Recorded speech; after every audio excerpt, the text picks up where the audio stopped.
Hello there, everybody. This is Dax.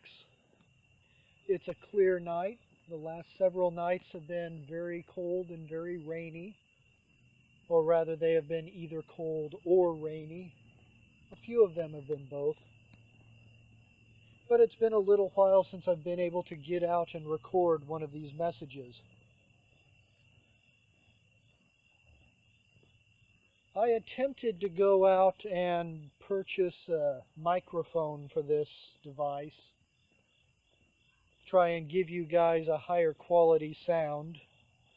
Unfortunately, they didn't have any at the store where I was looking, so I guess I'll have to order something. Hopefully this device even has a microphone like that it can attach to. My main concern is the wind. I've been having to deal with the wind blowing into the microphone a lot lately. I hope that those of you out there haven't been too turned off by all the white noise.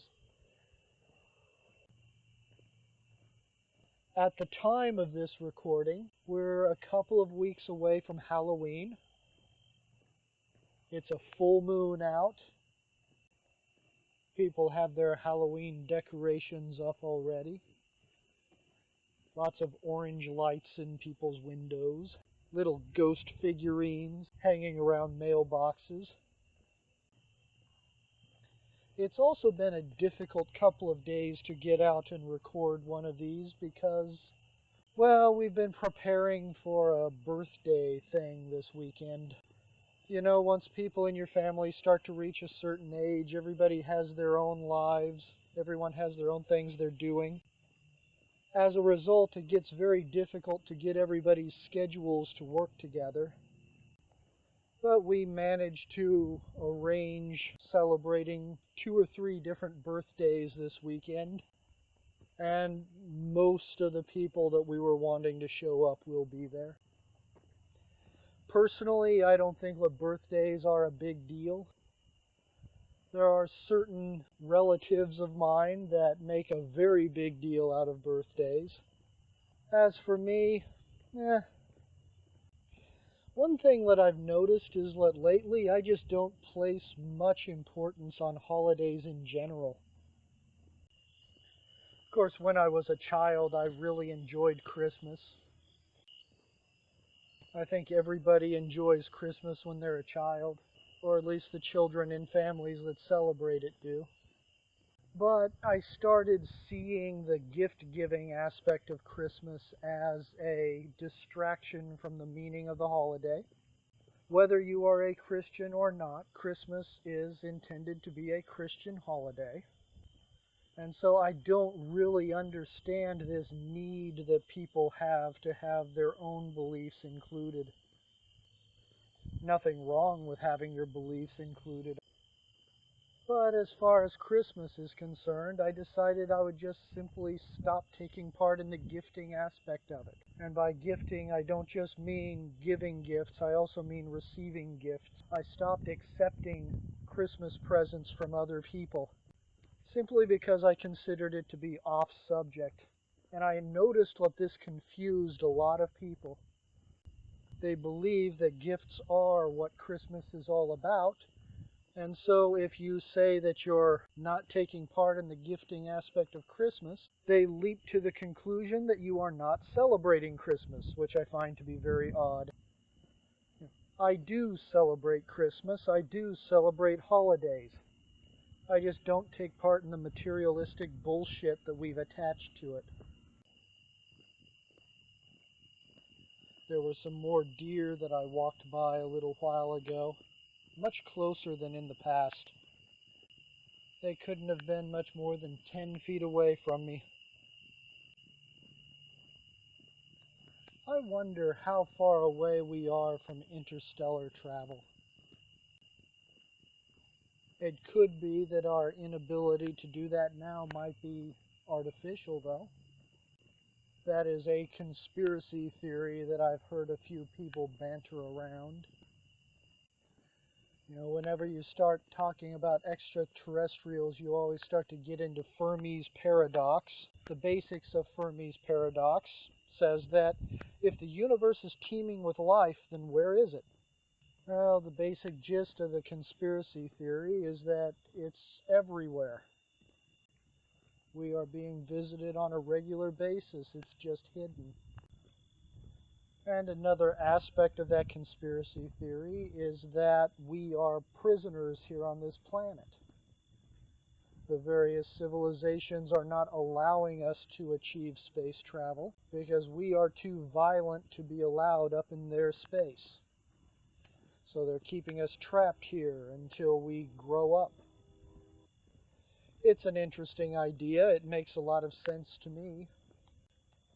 I mean, if I belonged to an advanced civilization, the last thing I would want to do is take a species that relishes the thought of nuking the fuck out of everyone they come across and giving them the keys to travel to my planet. I don't think I'd do that. What exactly any of this has to do with Halloween, well, I'm not certain, but it came to mind. I do enjoy reading a lot of the UFO literature.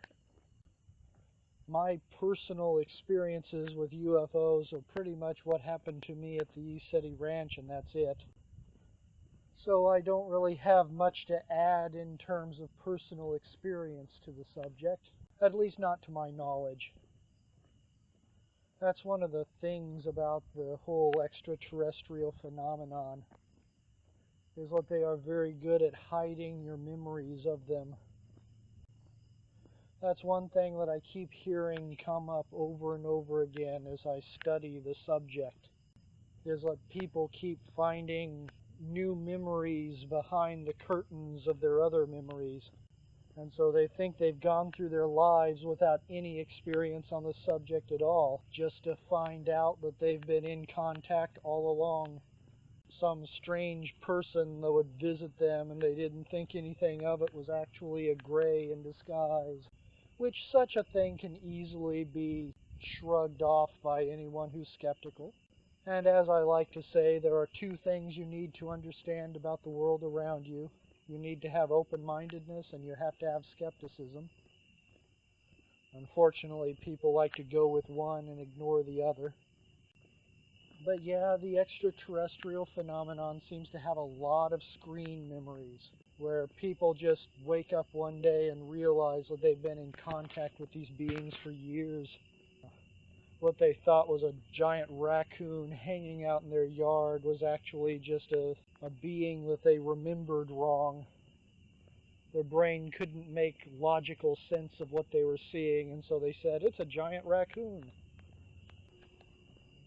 There's a lot of traffic out here tonight considering the day of the week and the time of day. But what I was going to get at earlier is most of my knowledge over extraterrestrials is not first-hand knowledge. Most of it is just things that I've read about. One of my favorite books to read on the subject of UFOs, though, is called Messages from Planet Iarga. I think that's how you pronounce the name. I'm not entirely certain of that.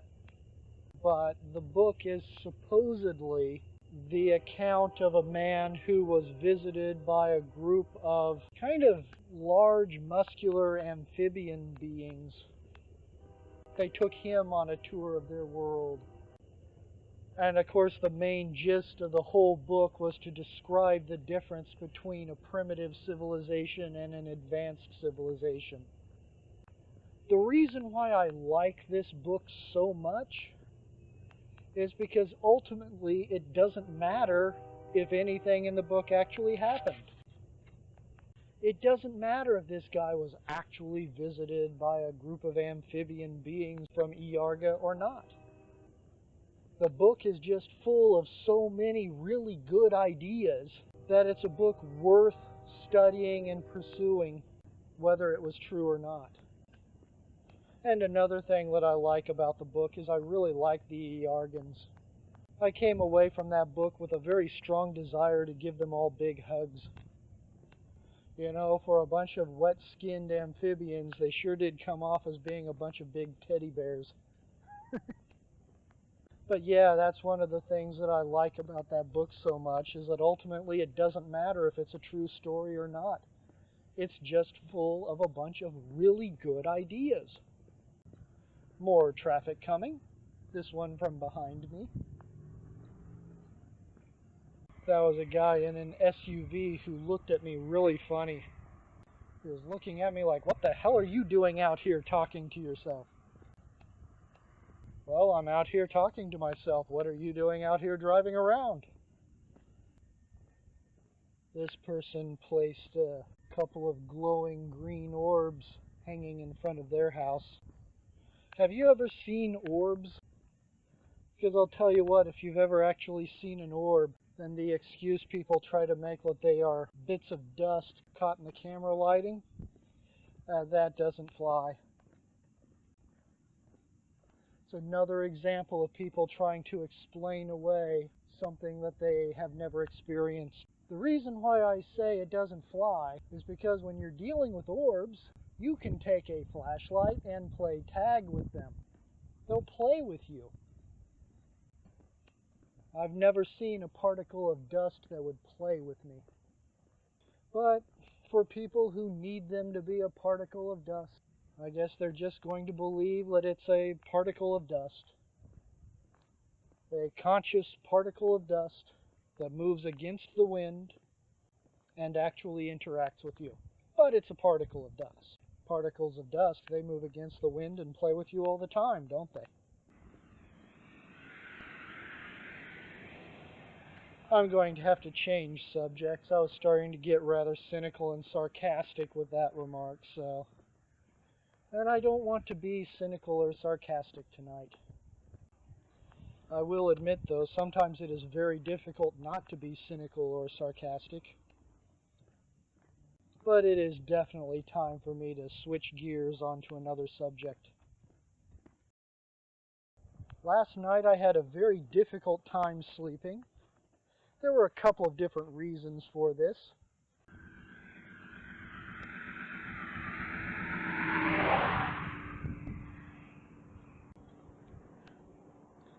But yeah, one of the big reasons why I had such a tough time sleeping last night is because, like a dumbass, I decided to pick a night where I needed to be up in the morning to ask my higher self for some kind of major transformation.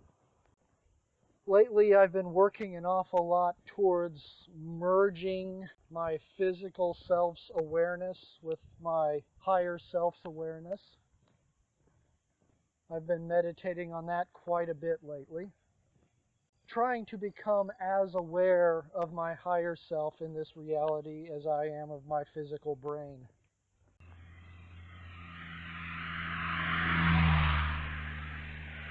So last night, before going to bed, like an idiot, I started praying for a merge of my two forms of consciousness, and then I went to sleep. And the thing is, when you make a prayer like that, your prayer gets answered.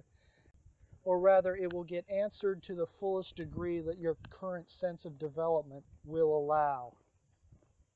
So anyway, since I made this prayer to myself last night and did this meditation and then went to bed, my subconscious mind goes, okay, we'll do this. We will merge your physical mind with your astral mind.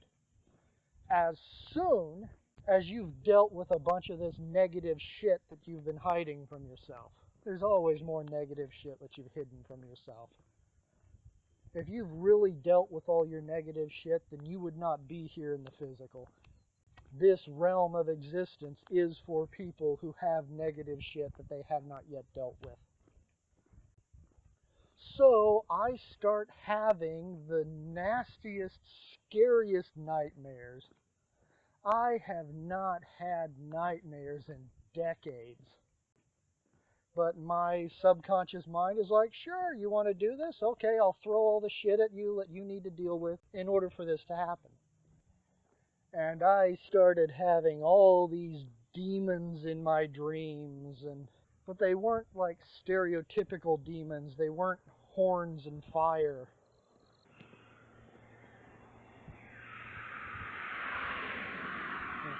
These demons were like, there was a very pretty one, all dressed in white and gold, who pretended to be really nice. And then there was another one that kept coming up to me in my dreams that I never quite got a good look at, but it looked like it was a mass of spider eyes. So I had this dream with these creatures in it constantly coming after me. You know, the white and gold one pretending to be my friend, and then the one with the spider eyes that would just watch me and scare the shit out of me. First nightmare I've had in years. I think I might have been screaming in my sleep, I'm not certain. There was a scream, but I don't know if it was just in my dream or if I was actually screaming out loud too, but I suspect I was screaming out loud. Feel sorry for the rest of the people in the house. Sorry about that, guys. But the thing is, I asked for this.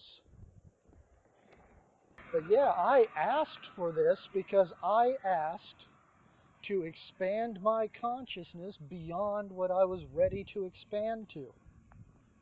And then my subconscious goes, sure, I'll do exactly what you're asking me to do, as soon as you deal with this shit that's hiding around in your psyche. So that was a very difficult night for me. But the thing is, it didn't stop with the nightmare. The nightmare was actually a very small portion of the night I had, where I had a heck of a time trying to get to sleep. You see, because after the nightmare was over, then my conscious physical brain kicks in and starts having all these ideas. And I start thinking to myself, here in the middle of the night, after a nightmare, on a night when I need to get to sleep so that I can go to work tomorrow, I start thinking to myself, Dax, you need to learn how to ballroom dance. So then I proceed to spend the next 4 hours, not exaggerating here, the next 4 hours sitting there thinking about how I should learn how to ballroom dance. I'm going to have a seat here. I am currently sitting on a bench in front of the local Keystone Lodge of the Masonic Temple. I'm not a member of the Masonic Temple. I considered joining here a while back, and I was in contact with one of the people in charge of this particular lodge. The main reason why I wanted to join was because I would really like to have access to some of the esoteric knowledge that's available to the higher ranks. But the problem with that is I wanted the option of leaving the organization if I didn't like what I saw when I started climbing up a few ranks. And I asked this gentleman about that. I'd like to achieve one of the higher ranks, but, if I start rising in rank and I don't like the direction that this is heading, am I free to leave? And he never responded back to me. I haven't heard from him since, even when I tried to contact him again. And I can kind of understand why this person would do that. A lot of conspiracy theorists, they really like to go after the Masonic Temple. They like to accuse the Masonic Temple of devil worship and everything, which the founding fathers of the country were members of the Masonic Temple. If the Masons Lodge are a bunch of devil worshippers, then that means George Washington was a Satanist. I'm not making an argue for or against that statement. I'm just trying to throw out some food for thought there. The Masonic Temple really is a bunch of devil worshippers, then what does that say about everything their membership created? But people like to go after the Masonic Temple and accuse them of a lot of shit. And so because of that, I'm not holding it against the guy for cutting off communication with me after asking that. He probably thought, oh shit, it's another asshole trying to call us names. But then again, he might have refused to answer the question because he legitimately did not want to answer the question. Maybe once you get up a few ranks, you're not allowed to leave. I don't know. But that's as far as my membership with the Masonic Lodge went. I contacted the guy, I asked him that question, if I gain a few ranks, am I allowed to leave? And then I never heard from him again.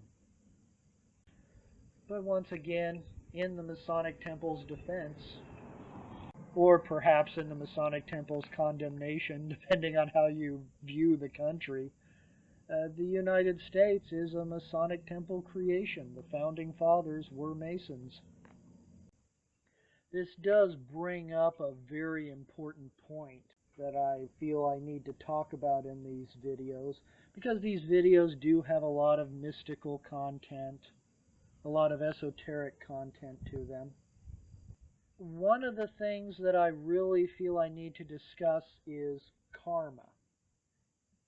Karma, in its most simplistic of terms, is really just cause and effect, consequences for your actions. If you do this, if you treat people a certain way, then there will be consequences later on in your existence. Might be this life, might be the next one, but there will be consequences for your actions. And karma is both good and bad. Well, let's get rid of the terms good and bad, because good and bad are matters of opinion. Let's say positive and negative. There is positive polarity karma and there is negative polarity karma. You treat people well and it will eventually come back to you. You treat people like shit, it will eventually come back to you. But the reason why my discussion about the Masonic Temple here led me to the discussion of karma is people tend to understand the concept of people having karma. They understand the concept of souls having karma. But people don't seem to understand that organizations also have karma. Countries also have karma. When you're born into a country, the karma of that country becomes a part of who you are, and you have to deal with that karma. The things that the United States did to the Native Americans, the genocide, I was born in this country. I have that karma that I need to deal with in my soul. If you're from the United States, then it's the same thing with you. The instant you're born into a country, whatever country that is, the karma of that country, both good and bad, becomes a part of you. And you have to deal with that karma. You have to deal with the consequences of those actions. If you're born into the United States, then the things that the United States did to the Native Americans, the things that the United States are doing right now to the people of the Middle East, that's in your soul. Organizations do that too. That was the reason why I wanted the option of leaving the Masonic Temple if I did not like what I see. Is because if I were to join the Masons Guild, then all the karma of this organization will suddenly become a part of me, and I will be responsible for those actions. The kicker, though, is you don't have to be one of the people who are aware of the things that a particular organization has done for it to suddenly be your responsibility. Just the act of joining a lodge makes all the karma of the Masonic Temple part of yours. Now, once again, I think the Masonic Temple has gotten a bad rap from people. A lot of people fear the Masonic Temple because they keep secrets. But the Masonic Temple has gotten a bad rap, in my opinion. Yes, the Masonic Temple keeps secrets. Sometimes secrets need to be kept. I feel like secrets are kept far more often than they should.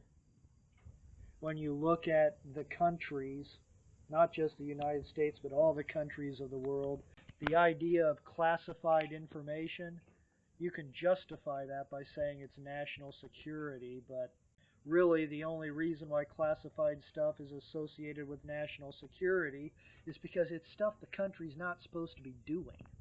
The country's trying to hide its shit from the world. and especially its own people. So I'd say what 99.99999% of everything what a country keeps classified has no right to be classified. Edward Snowden, I view him as a patriot. I view him as a patriot because he told the people things that we were supposed to have already known. The only reason he's being persecuted for it is because a bunch of powerful people suddenly woke up with shit stains on their face. And powerful, egotistical people do not like looking bad, even when they deserve it, which is most of the time. But certain secrets do need to be kept. These secrets are few and far between, but there are certain secrets that it simply requires a certain amount of maturity in order to be able to handle. Unfortunately, most of the people who keep these secrets are not very mature. The people running this country, they're children. You look at our politicians, our elected officials, the people running the military, pretty much everyone in charge of every aspect of the government. They're not mature enough to be in charge of a little league team, let alone a country. So they don't deserve to be privy to these secrets either. You see, when I'm talking about a secret requiring a certain amount of maturity in order to handle it, it requires understanding. It requires gnosis. Nobody who desires money or power has the maturity to understand most of the secrets I'm discussing right now.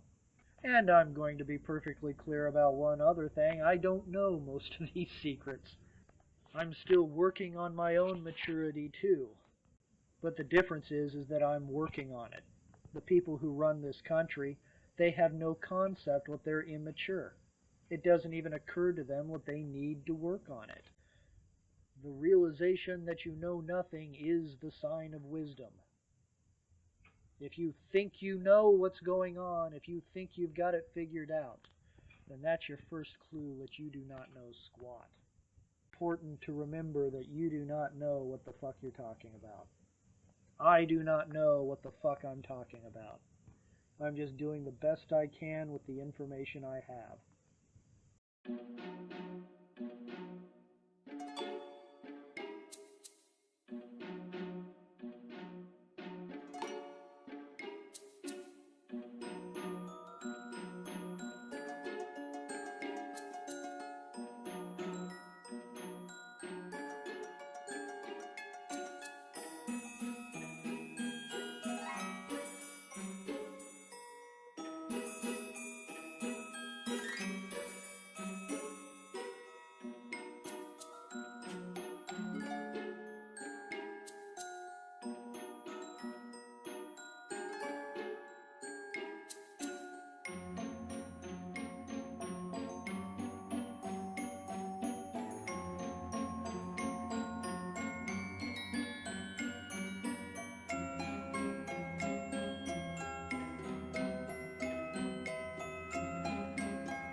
It would be nice to have membership in something. That's kind of the phase that I'm at in my life. I don't really have membership in anything. I was kind of hoping that maybe I'd join the Masonic Temple and I'd rise a few ranks and actually be fine with what I saw, be happy with it. They might actually be the good organization that they claim to be. And not only would I be privy to some new knowledge, but I would have people that I could talk to and share that stuff with. But it looks like that's not my destiny. One of the things about being on an authentic spiritual path, and please understand when I call my spiritual path authentic, I'm not coming at it from a place of ego. An authentic spiritual path is one where you're focused on growth. You are focused on your development. You're not happy with having a minister tell you what to believe. You're seeking out knowledge. You're seeking out firsthand experience. You're willing to ask yourself questions that you don't want to ask. That's what being on an authentic spiritual path means. An authentic spiritual path is not comfortable. But also, when you're on an authentic spiritual path, you get very lonely. Because the farther you move along the path, the fewer other people there are on it. And that's one of the things that I was hoping for by looking into the Masonic Temple, is I wanted to not only determine if this was a place that I wanted to be, but I also wanted the social aspects of it. And I know that I wouldn't be able to talk to any of the lower ranking members about anything that I'm interested in. But when you get up a few ranks and people start letting you in on esoteric knowledge, start letting you in on information that I'm interested in. As it is, I guess I'm just going to have to ramble on my YouTube channel, and there just isn't anyone to talk to. Many people who listen to this recording probably is under the false impression that I'm a New Ager or am somehow associated with New Ageism.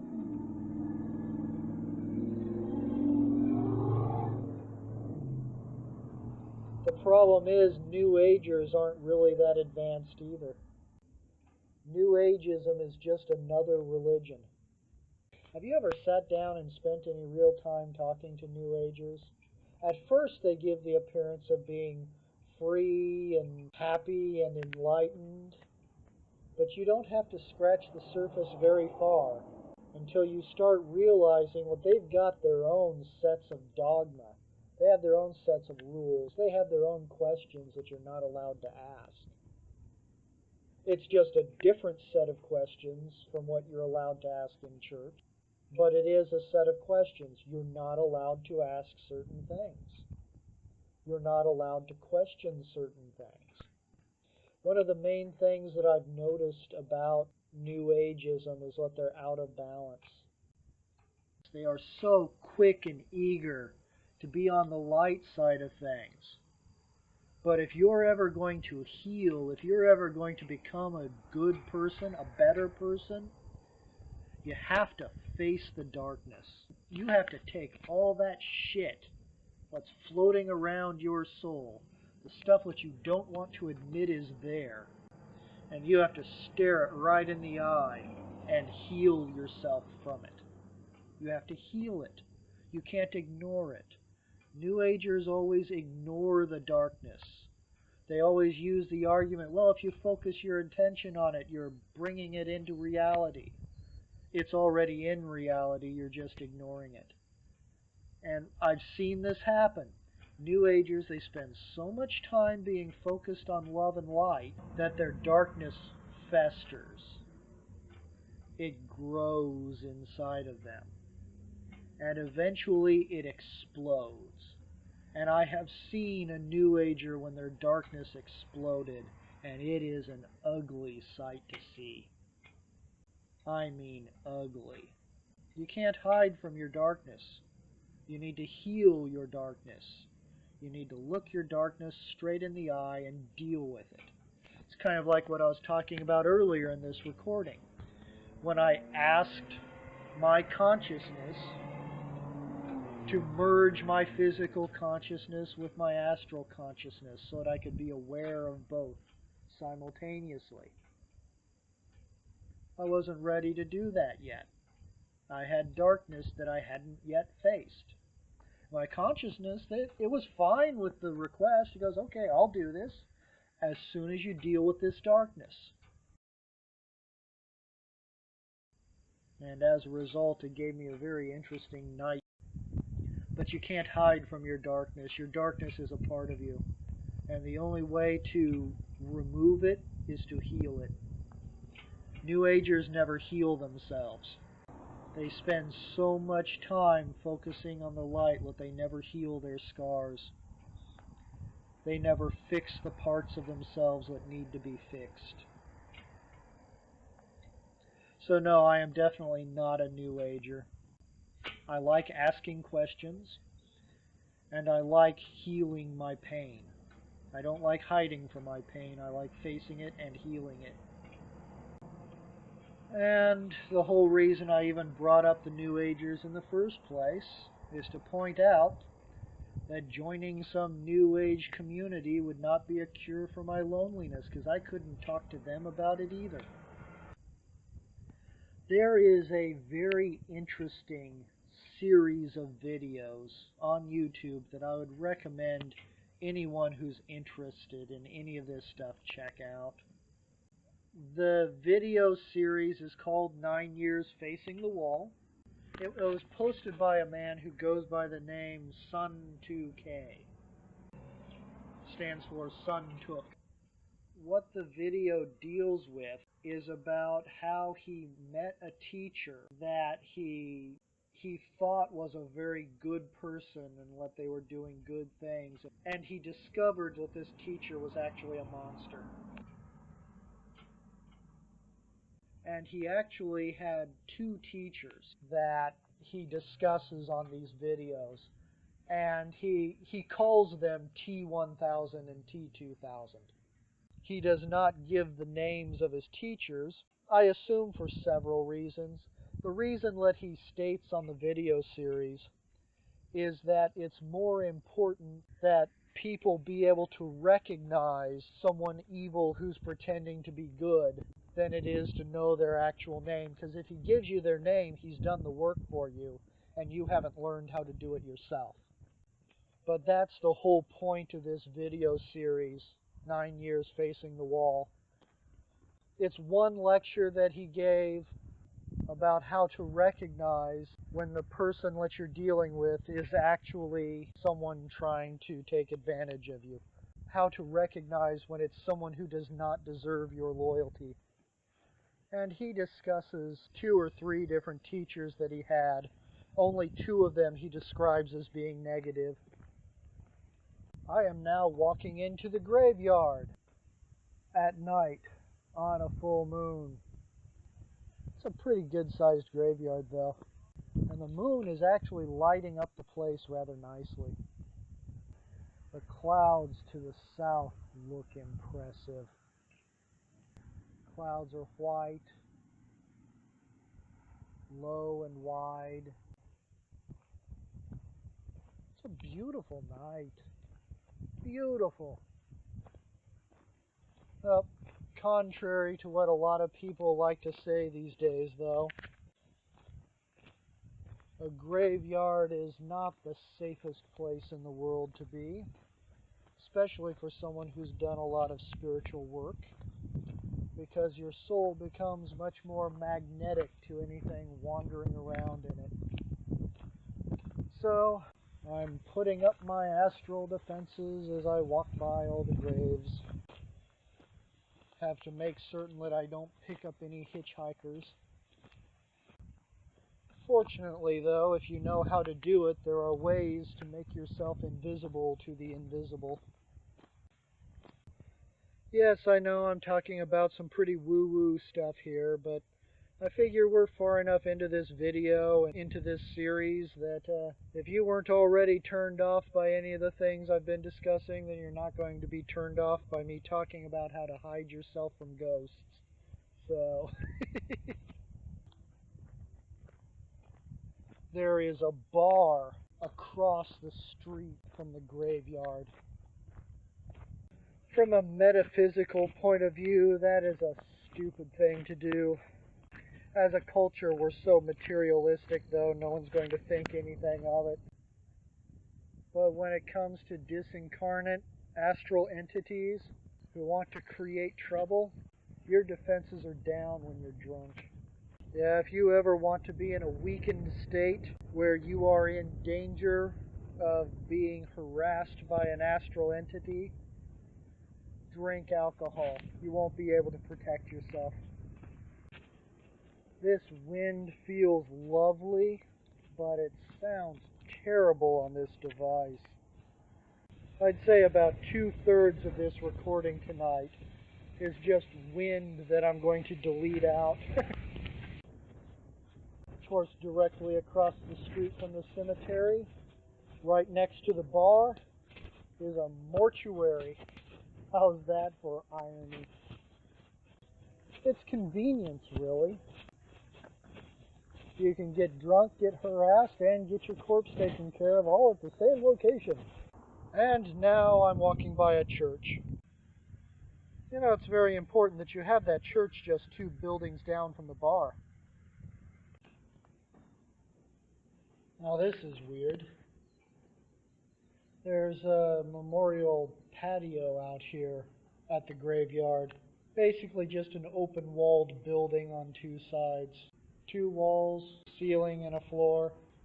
Bench where you can sit down if you want. But the lights are out. That's very strange. I've come here before several times.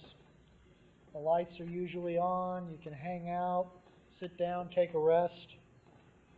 But it's pretty dark in here tonight. For those of you who do not know, there will be people listening to this video at a later time. And so for those of you who do not remember the circumstances of what's going on in the news right now, the United States is currently experiencing a rash of people who dress up as clowns and jump out at people to scare them and chase them around.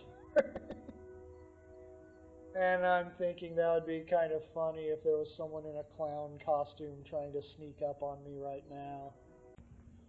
Well, I've spent plenty of time hanging out here at the cemetery. I've spent plenty of time sitting on that bench in front of the Masonic temple. It's time to start walking back towards the house. So, here we go, back out onto the road. Right now, there are 2 deer off to my right that are standing there near the shadows, just watching me. There is a problem with the neighborhood that I'm currently entering. Hi, dear. How you doing, sweeties? They're kind of skittish, but they're not acting afraid. That's cool. Hi there, sweetie. Love you. Those deer are so good at camouflage, it makes me think if I can see 2 of them, I wonder how many of them there are here that I can't see. But as I was going to say before, there's a problem with the neighborhood that I'm just now entering. The problem with this neighborhood is that none of these roads make any sense. And I get lost when I walk through here every time. Sure, the breeze has been a problem as far as the microphone's concerned, but actually being out here has been so pleasant. And that moon up there makes everything so easy to see. Usually when I get out to the graveyard, it's much darker than that.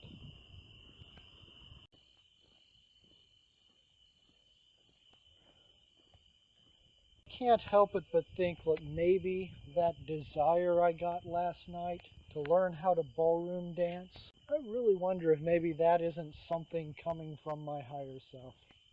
That doesn't seem like an intellectually minded thing. That seems like something coming from the soul. Besides, it would be fun. I've never been a very good dancer, so to go in and learn how to dance, that would kick ass. Go in, learn how to dance the tango, learn how to dance the Charleston. That would be a nice social gathering of some kind for me to go to. Bunch of people learning how to dance. Wonder if we've got that going on around here. There are some people I know who understand a lot more about the local social scene than I do. I've never been a very social person. I've always liked people, but I've never needed people. But there are some friends I've got who could make up for the gaps in my knowledge on the subject. I should ask them. Find out if there's a class around here. It's always good to always learn. Keep learning. No matter how old you are, no matter how accomplished you are, just keep finding new things to learn.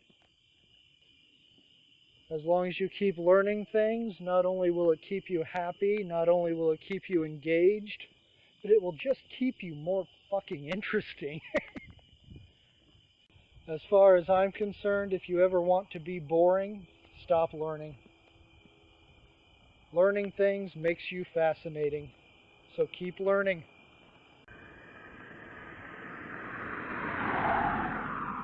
And of course, the reason why learning things makes you fascinating is because it keeps you fascinated. It's just important to continue loving the world around you. Keep learning. Keep expanding who you are. Even if you're not doing it from a spiritual standpoint, keep taking classes. Keep meeting new people. Keep going places that you've never been before. Have a lovely life. That's another thing I'm definitely not good at, is singing. Not really feeling inspired to learn how to sing, though. But to dance, that would be pretty cool.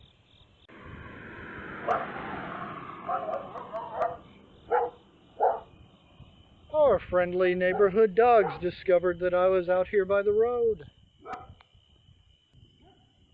There is a field to my side, and something is standing in it that I can't quite identify. Could be anything. Could be a bush for all I know. Oh, look, it's another deer. This one's standing on a tree over to my left. I really must admit that I enjoy that show, Dancing with the Stars. I know. I can feel your opinion of me plummeting right now as I say the words. But I enjoy that show. I would love to be able to dance like that. And of course, by like that, I'm referring to the professionals, not the stars. Although some of the stars are quite good too.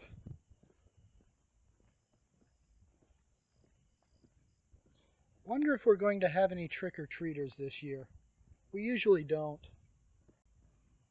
We'll set up that bowl full of candy by the door just in case someone shows up, but I don't think we've had a single trick-or-treater in 4 years. Oh well, that means more candy for me.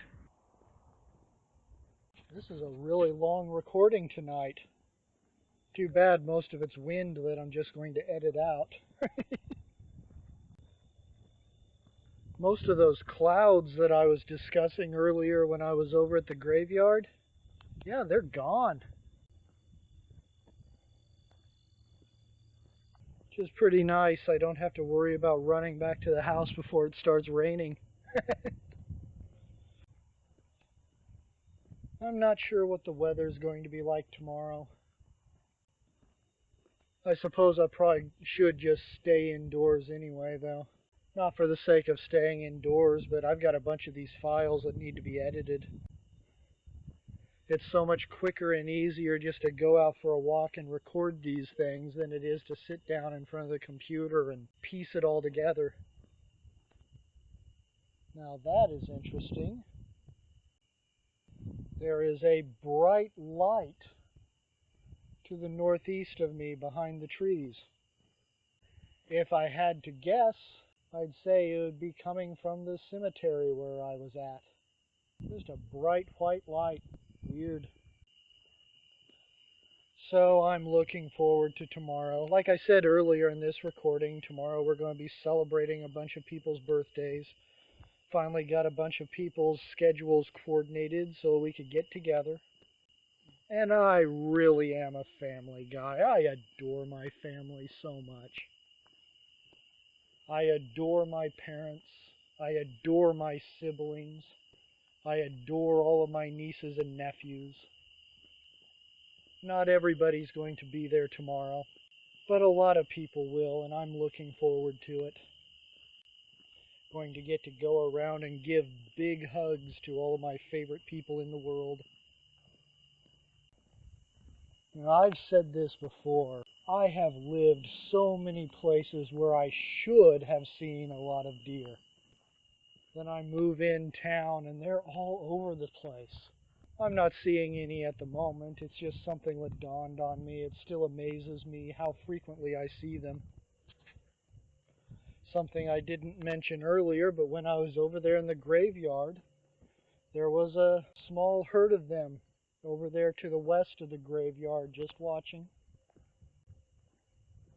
They are majestic creatures. Just heard something moving around to the north of me here. You know, that light that I keep seeing up there to the north, I wonder if maybe that isn't the bar. It was stupid just how busy that bar was tonight. It actually looked like a lot of fun. The problem is, though, you go into a bar, they always pressure you to drink. I hate alcohol. Always have. If other people want to drink, fine. I am just not interested in using a chemical to alter my state of reality. On top of that, alcohol tastes like shit. Actually, it doesn't taste like shit. It tastes like piss. Bacteria piss, to be precise. Because that's what alcohol is. You can call it bacteria piss or bacteria vomit, depending on how you look at it. You know, basically what alcohol is bacteria. They eat sugar, they digest the sugar, and then they piss slash puke it out into the water that they're floating in. And I say puke slash piss because they only have one orifice. It's bacteria. They use the same orifice to eat what they use to expel. But that's what alcohol is. It's bacteria vomit. And as far as a lot of people are concerned, it's the only way to have a good time. That's right, ladies and gentlemen, you can't have a good time unless you use an external chemical to artificially modify your emotional state. It's the only way to have fun. Just ask any cooking show on ABC. Why, the last thing that you should ever do is simply make the decision to be happy. No, don't do that. That's too self-empowering. We want you to get drunk so that you'll be easy to command.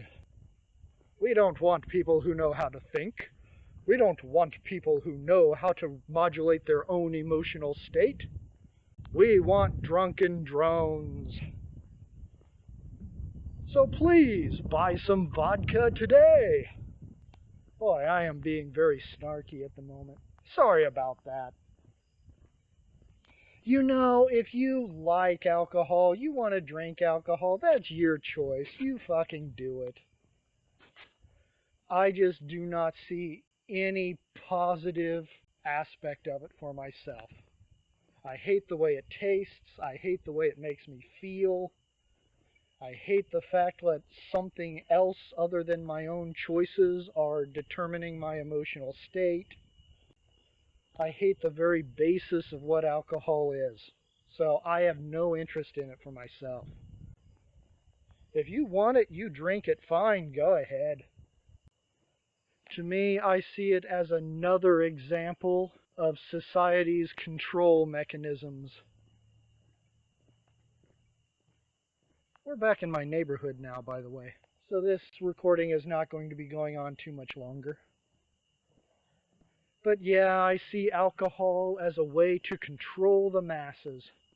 Keep people too drunk to do anything about actually repairing their social state, their emotional state. whatever you want to call it. Point is, if you spend all your time being drunk, then you won't actually be spending any time improving yourself. And I'm sorry if there's anyone out there that's taking exception to what I'm saying, but it's the reality of the situation. Only sober people can repair their lives. But yeah, every once in a while I'll look at a bar and I'll think, that would be fun to go inside there and just people watch and hang out with people and stuff. I've actually done that a few times. But inevitably, someone always starts pressuring you to try and drink. I always find it funny whenever someone tries to pull that "you're only a real man if you drink" bullshit on you. I mean, how can you even make that connection? How does that even work? You're only a real man if you drink bacteria piss? There's another aspect to drinking that I didn't bring up either, and that is that when you're drunk, you're actually giving yourself a frontal lobotomy. Alcohol penetrates the blood-brain barrier. It goes into the frontal lobes of your brain, which is the part of the brain that works with your personality, and it starts killing off brain cells. It kills off cells from the frontal lobes. When you're getting drunk, that's what you're doing. You are consuming bacteria vomit in order to give yourself a frontal lobotomy. How does that make you a real man? Please explain this to me. I am a huge supporter of liberty. Liberty means you have the right to do whatever you want up until the point where you're taking away freedoms from others. So I am not anti-alcohol. I'm just anti-putting it inside of me. If you want to drink it, go right on ahead, just don't drive. As long as you're going out and getting drunk, well, unless you're an alcoholic, you're not affecting anyone's liberties. The instant you step into a vehicle, you are. The instant you step into a vehicle while drunk, well, now you are threatening people's right to life. And even if you're drunk but not driving, if you're an alcoholic, then you're ruining the happiness of everyone around you. You all the time hear somebody say, "Look, there isn't a person alive in this country who doesn't have someone close to them who's an alcoholic." I agree with that. Alcoholics are everywhere. Alcoholism is the drug most endorsed by the U.S. government. Getting close to my house now, we're a couple of blocks away. This is a really long recording this time. Right now, unedited, we are at 2 hours, 14 minutes. So however much shorter than that this video turns out to be, that's how much wind I edited out. That's a pretty house. Someone's got glowing jack-o'-lanterns and orange lights all over their front yard. And there's my house. It just came into sight. Well, I do love you guys. I love you all. I hope that you remember that. Tonight I got to be pretty sarcastic in a few places. I got to be pretty snarky in a few places. I hope that each and every one of you understands that I am coming from a place of love. This shit would not bother me if I didn't care. The human race has so much potential. And instead of living up to our potential, we insist on getting drunk and killing the environment.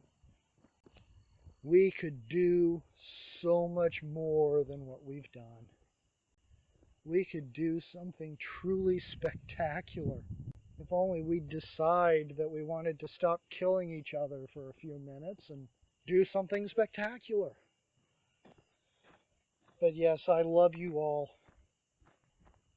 Yeah, when I get angry, when I'm getting frustrated, it's because I give a shit about what happens to you.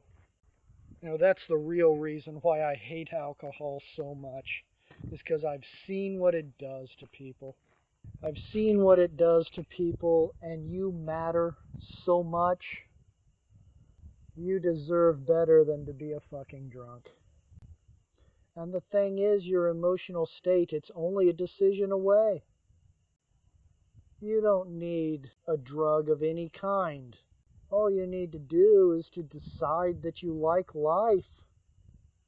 If you decide that you like life, if you decide that the world is a good place, then you're going to start seeing its beauty. You're going to start seeing just how wonderful the world is.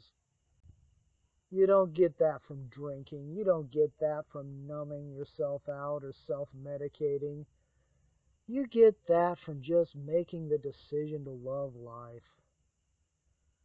And believe me, if you haven't noticed it on your own, believe me, there is so much about life to love. Good night, everybody.